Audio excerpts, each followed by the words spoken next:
Milestone ট্র্যাজেডিতে চিকিৎসা নিয়ে বাড়ি ফিরলেন আরও দুজন। জাতীয় বার্ন ইনস্টিটিউটে ভর্তি ৩৪ জনের মধ্যে দুজনের অবস্থা আশঙ্কাজনক। রবিবার হাসপাতালটির পরিচালক জানান, এখন পর্যন্ত কাউকে বিদেশ নেওয়ার সিদ্ধান্ত হয়নি। রাজধানীর বিভিন্ন হাসপাতালে এখনও ভর্তি আছেন ৪৬ জন। বিস্তারিত জানাচ্ছেন শাহনাজ শারমিন।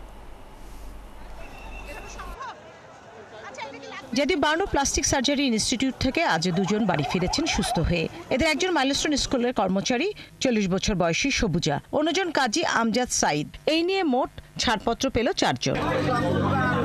মাইলস্টোন স্কুলে বিমান বিধ্বস্ত হওয়ার পর উত্তরার অ্যারোনটিক্যাল ইঞ্জিনিয়ারিং ইনস্টিটিউটের ২০ বছর বয়সী ছাত্র সাইদ উদ্ধার কাজে অংশ নেয়। ক্লাস শুরুর আগে বন্ধুদের নিয়ে স্কুলের কাছেই আড্ডা দিচ্ছিল। ঘটনার সাথে সাথে দৌড়ে উদ্ধার কাজে অংশ নেয়। বাবা সোহেল মাহমুদ বলছিলেন, আগুনের তাপে সাইদের শ্বাসনালী ক্ষতিগ্রস্ত হয়েছিল। ছেলের জন্য তিনি গর্বিত।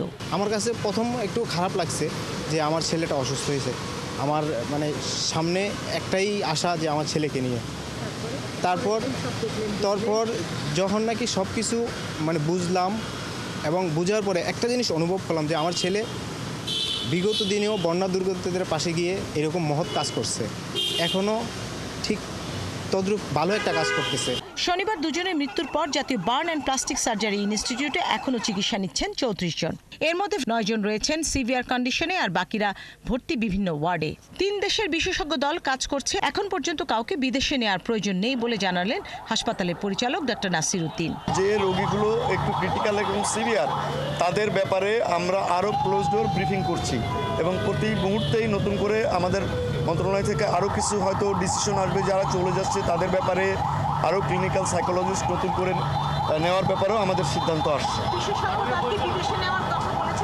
এখন পর্যন্ত কেউ বিদেশে নেওয়ার ব্যাপারে কোনো কথা বলেননি। মাইলস্টোনের ঘটনা এখন পর্যন্ত রাজধানীর বিভিন্ন হাসপাতালে ৪৬ জন ভর্তি রয়েছে। তার মধ্যে বার্ন ইনস্টিটিউটে রয়েছে ৩৪ জন, সম্মিলিত সামরিক হাসপাতালে ১১ জন, মনসুর আলী মেডিকেল কলেজ হাসপাতালে ১ জন, জাতীয় মানসিক স্বাস্থ্য ইনস্টিটিউটে ১ জন। এ পর্যন্ত ছাড়পত্র পেয়েছেন ৪ জন। মাইলস্টোন স্কুল অ্যান্ড কলেজের বিমান দুর্ঘটনায় দগ্ধ ২ জনের মৃত্যু হয়েছিল শনিবার। তখন মৃতের সংখ্যা ৩৫ বলা হলেও পরে সংশোধন করে ৩৪ জন বলে স্বাস্থ্য অধিদপ্তর। সকালে স্বাস্থ্য অধিদপ্তরের ফেসবুক পেজে এই তথ্য নিশ্চিত করে একটি বিজ্ঞপ্তি প্রকাশ করা হয়। মৃতের সংখ্যা নিয়ে পরিচালককে প্রশ্ন করা হলে তিনি জানান, বিষয়টি স্বাস্থ্য মন্ত্রণালয় দেখছে। মন্ত্রণালয় যেভাবে বলেছে এটা আসলে তাদের, আমার বিষয়টা আমাদেরই। শাহনাজ শারমিন, ৭১, ঢাকা।